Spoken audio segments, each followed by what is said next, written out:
have something happening that actually makes the Republican Party probably the biggest political story anywhere in the world.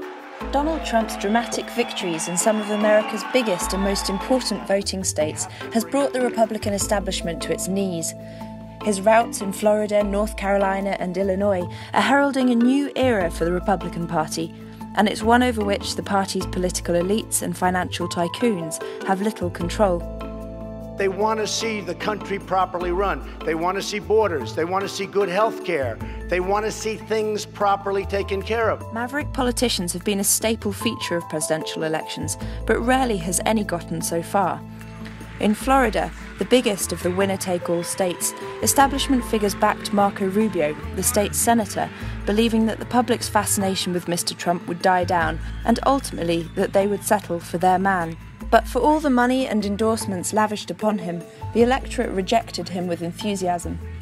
With almost all the votes counted, the Cuban-American was beaten by nearly double digits in his home state. It was a humiliating loss that forced him to resign entirely from the presidential race. While it is not God's plan that I be president in 2016 or maybe ever, and while today my campaign is suspended, the fact that I've even come this far is evidence of how special America truly is. It was a good night for Hillary Clinton, the Democratic frontrunner. Mrs. Clinton was briefly threatened by Bernie Sanders in a surprise victory by the socialist senator in Michigan. But she pulled it back tonight, winning Florida, Ohio and North Carolina in quick succession. We are moving closer to securing the Democratic Party nomination and winning this election in November. What's going on? I don't know if you know, you read The Art of the Deal, but I worked for a long time in Ohio. They called it Battleground Ohio here, perhaps the last place where moderate Republicans could halt the Trump juggernaut.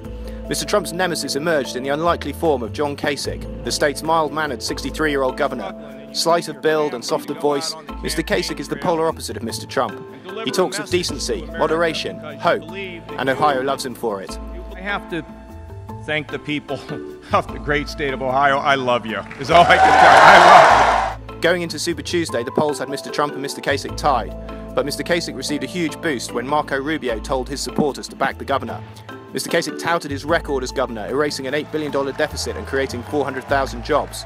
Mr. Trump, in response, attacked him in his usual style, calling the governor a baby and overrated. But by the time over 1 million votes were counted, Mr. Kasich won by 8 percentage points. He will now become the standard bearer for moderate Republicans and go on to the party's convention in July.